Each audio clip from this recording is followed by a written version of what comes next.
사람은 누구나 자유를 원합니다.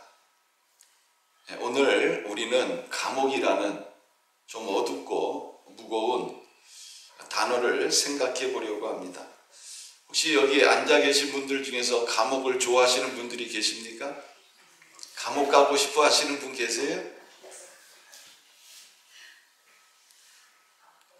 아마 감옥 가고 싶어 하시는 분들은 한 사람도 없을 것입니다.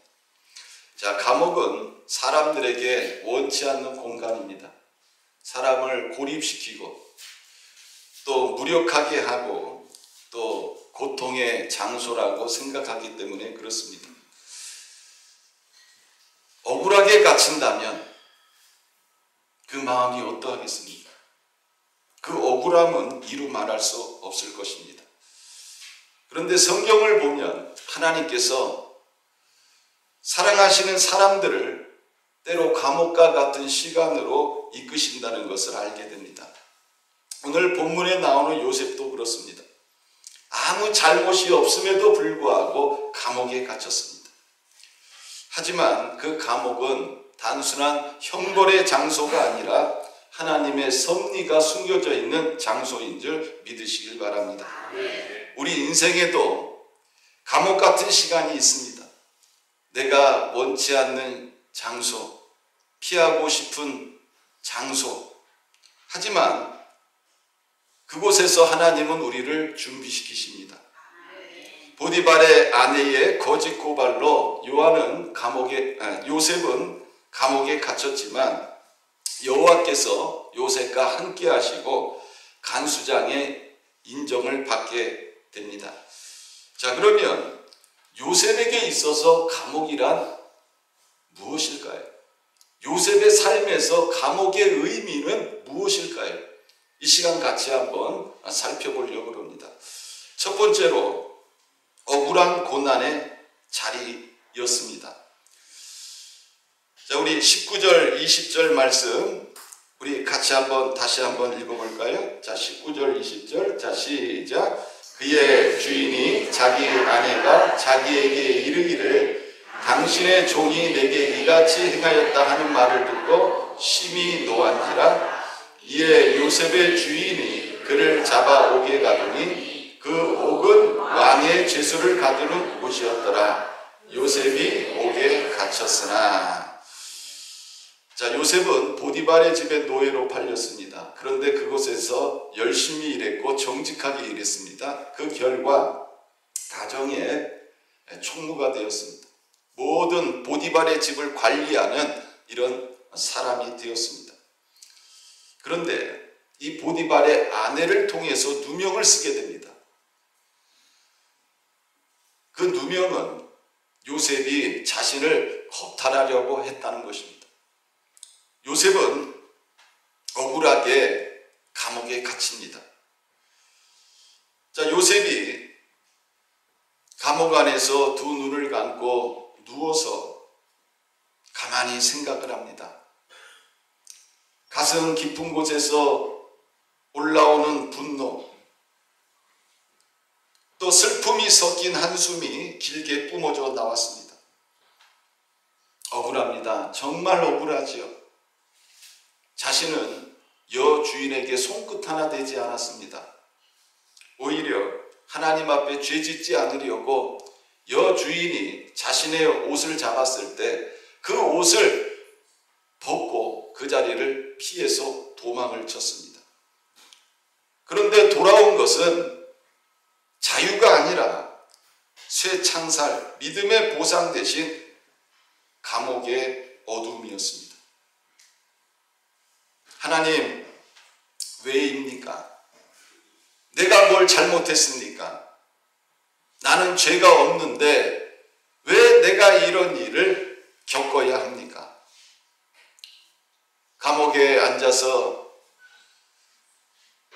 가만히 생각하니 지난날 자신의 꾸었던 이러한 꿈들이 떠오릅니다.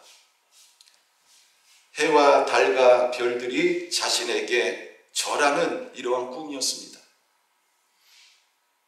그 꿈이 지금도 생생하게 요셉에게는 보입니다. 형들에게 배신당하고 종으로 팔려가고 이제는 죄인 취급까지 당하며 갇혀있는 현실은 도무지 그 꿈과 맞지를 않습니다.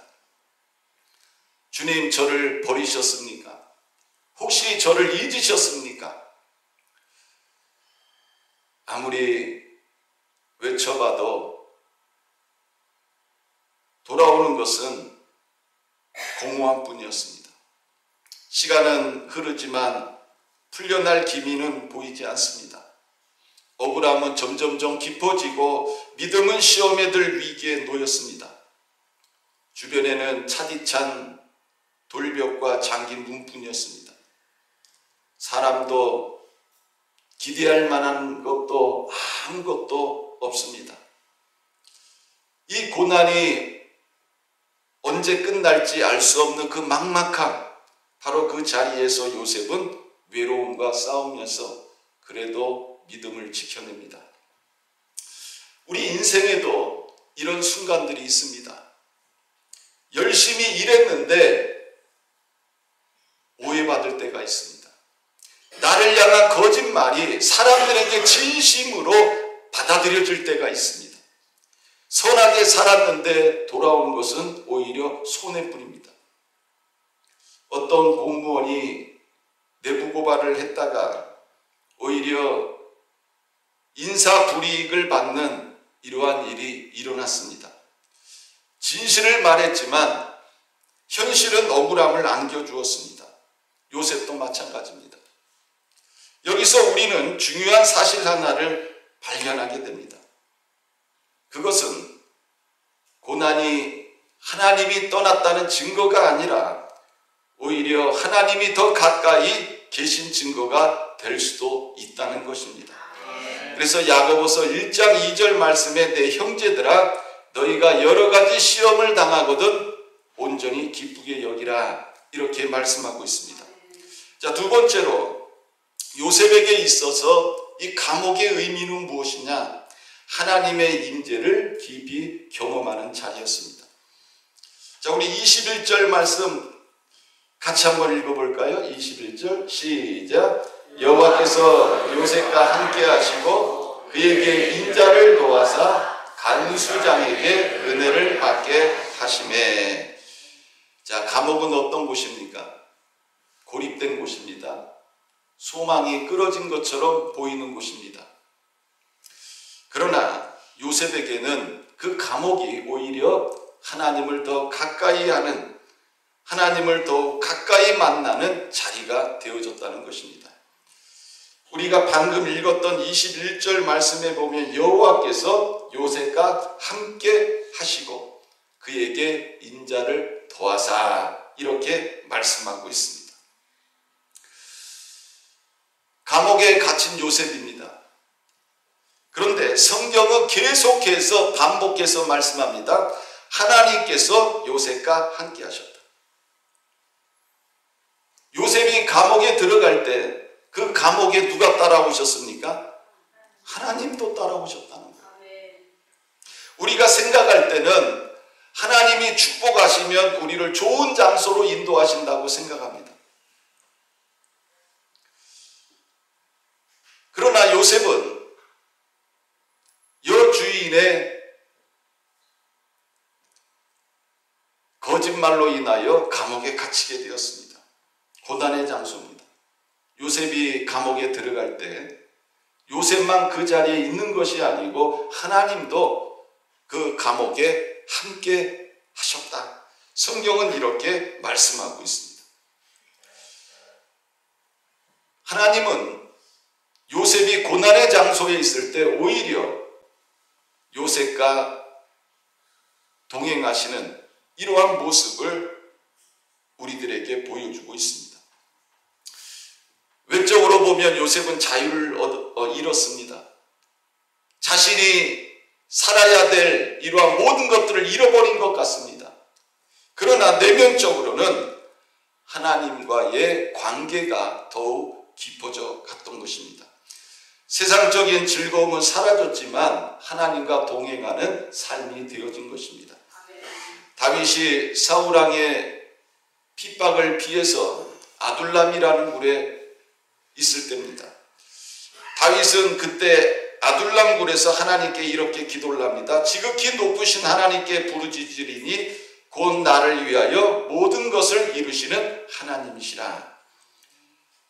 그 어두운 동굴 속에서 살아가면서 다윗은 하나님이 어떤 분인가를 체험을 합니다. 성도 여러분, 하나님의 임재는 우리가 가장 낮은 자리에 처할 때에 선명하게 나타나는 줄 믿으시기를 바랍니다.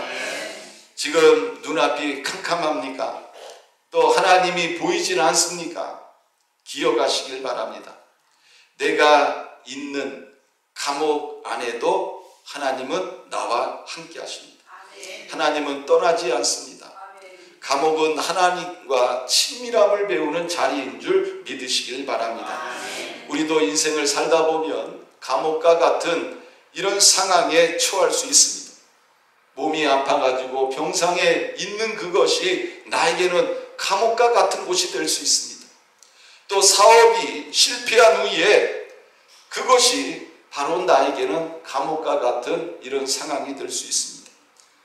또 사랑하는 사람들과의 관계가 단절되어진 후에 외로운 그 자리가 나에게는 감옥과 같은 자리가 될 수 있습니다. 그러나 바로 그 자리가 하나님을 깊이 만날 수 있는 자리인 줄 믿으시기를 바랍니다. 혹시 여러분들 중에 몹시 힘들고 홀로 된 것처럼 외로운 분들이 있습니까? 그 외롭고 고통스러운 자리를 더욱 하나님을 만나는 자리로 만드시기를 주님의 이름으로 부탁을 드립니다. 순교자 리차드 범브란트 목사님께서 공산주의 정권 하에서 14년 동안 감옥에 갇혔습니다. 그 속에서 오히려 나는 하나님의 임재를 깊이 경험했습니다. 이렇게 고백을 합니다. 야곱도 어두운 밤 광야에 홀로 되어서 돌베개를 베고 잘 때에 어떻게 보면 그때가 야곱의 인생에서 가장 외롭고 쓸쓸하고 두려운 그러한 시간이었습니다. 그러나 그때 그는 하나님의 임재를 깊이 경험하게 되고 하나님의 임재를 경험한 그 사건은 그의 모든 삶을 송두리째 바꾸는 이러한 인생의 놀라운 시간이 되어진 것입니다. 저는 여러분들이 감옥과 같은 곳에 머문다 할지라도 또 그런 상황에 내가 처해 있다 할지라도 그 자리를 하나님이 함께 하시는 하나님의 임재하시는 자리로 만드시는 모든 성도님들 되시기를 주님의 이름으로 축원합니다. 자, 세 번째로 요셉에게 있어서 이 감옥이라는 곳은요, 하나님이 준비시키는 자리입니다. 자, 감옥은 인생에 낭비하는 자리가 아닙니다. 시간을 허비하는 자리가 아니라 하나님께서 준비시키는 자리인 줄 믿으시길 바랍니다. 요셉은 형들에게 버림을 받았고 노예로 팔렸습니다. 보디발의 집에서 인정을 받다가 또다시 누명을 쓰고 감옥에 갇혔습니다. 만약 내 삶이 이런 삶이었다면 여러분들은 어떻게 하시겠습니까? 몹시 좌절할 겁니다. 왜 나에게 이런 일이 계속 반복해서 일어나는지. 하나님 나를 버리셨습니까? 하나님 나를 떠나셨습니까? 아마 이런 질문들을 할 것입니다. 하지만 그 감옥에서 요셉은 두 사람을 만나게 됩니다. 술 맡은 간원장, 떡 맡은 관원장을 만나게 됩니다. 바로 이 만남이 훗날 요셉이 애굽 왕 앞에 서게 되는 이러한 기회를 만드는 씨앗이 되게 되는 것입니다. 자, 모세도 한때 왕궁의 왕자로 살았습니다. 그러나 애굽 병사 한 명을 살해한 후에 미디안 광야로 도망쳐서 미디안 광야로 흘러 들어갔습니다. 자, 그곳에서 십보라는 여인을 만나게 되고 가정을 꾸립니다. 그리고 2명의 자녀를 낳습니다. 40년이라는 세월을 처갓집에 살면서 장인의 양을 치면서 살아갑니다. 누구도 주목하지 않는 그 시간은 하나님의 눈에는 준비하는 시간이었습니다. 그 광야의 시간이 끝난 후 그는 하나님과 만났고 이스라엘의 지도자로 부르심을 받았습니다. 성도 여러분, 혹시 지금 내 인생이 멈춰선 것처럼 느끼시는 분들이 있습니까? 답답하고 억울하고 고립된 상황 속에 계신 분들이 있습니까? 그러나 분명히 아시길 바랍니다. 낭비처럼 보이는 그 시간이 하나님께는 결코 낭비가 아니라는 것입니다. 하나님의 시간표에는 지체함이 없습니다. 하나님의 시간표에는 낭비가 없습니다. 감옥은 훈련소입니다. 요셉의 감옥이 그의 사명을 위한 도약대였듯이 우리의 고난도 하나님의 계획 속에 있는 줄 믿으시기를 바랍니다. 자, 네 번째로 요셉에게 있어서 이 감옥의 의미는 훈련의 자리였습니다. 자, 우리 22절, 23절 말씀 같이 한번 읽어보겠습니다. 시작.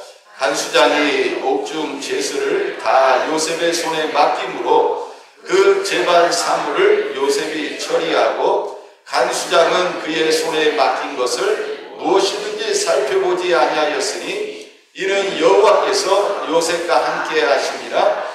여호와께서 그를 범사에 형통하게 하셨더라. 아멘. 요셉에게 있어서 이 감옥이라는 것은 어떤 곳입니까? 고난의 자리였습니까? 아픔의 자리였습니까? 숨겨진 시간의 자리였습니까? 아니라는 것입니다. 바로 리더십을 훈련받는 장소였다는 것입니다. 보디발의 집에서 요셉은 무엇을 배웠습니까? 가정에 대한 운영을 배웠습니다. 그러나 이 감옥 안에서 요셉은 무엇을 배웠습니까? 사람을 다스리고 이해하는 법을 배우게 됩니다. 그리고 훗날 요셉이 이 감옥 안에서 배웠던 이것들이 애굽의 총리로 세워질 때 밑거름이 되어지는 것입니다. 자, 하나님께서 요셉을 장차 애굽의 총리가 되는 데 있어서 필요한 교육들을 하나하나 준비시키시고 하나님께서 요셉을 훈련시켜 나가시는 것입니다. 사랑하는 성도 여러분, 우리의 삶에 찾아오는 이 멈춤의 시간, 또 갇힘의 시간은 단지 불행이 아닐 수 있습니다. 하나님은 그 시간을 통해서 우리를 훈련시키시고 준비시키시는 줄 믿으시길 바랍니다. 혹시 여러분들 중에서 사업이 중단되신 분이 있습니까? 또 앞길이 막힌 분이 있습니까? 그러나 분명히 기억하시길 바랍니다. 그 자리가 바로 다음 단계로 나가기 위한 준비의 시간이고 준비의 장소가 되어지는 것입니다. 이제 결론을 맺습니다. 요셉에게 있어서 감옥은 끝이 아니었습니다. 통로였습니다. 감옥은 사명의 자리로 나아가는 통로였다는 것입니다. 그것은 애굽 왕 앞에 서기 위한 통로였고 하나님의 더 깊은 은혜를 체험하는 현장의 시간이었고 인생의 진짜 목적을 이루기 위한 준비의 시간이었습니다. 요셉이 감옥에서 나오게 된 결정적인 이유는 바로 술 맡은 간원이 바로에게 그를 기억했기 때문에 그렇습니다. 감옥이 없었다면 요셉이 애굽의 총리가 될 수 있었습니까? 없었습니까? 없었다는 거예요. 감옥은 사명의 자리로 나아가는 통로인 줄 믿으시길 바랍니다.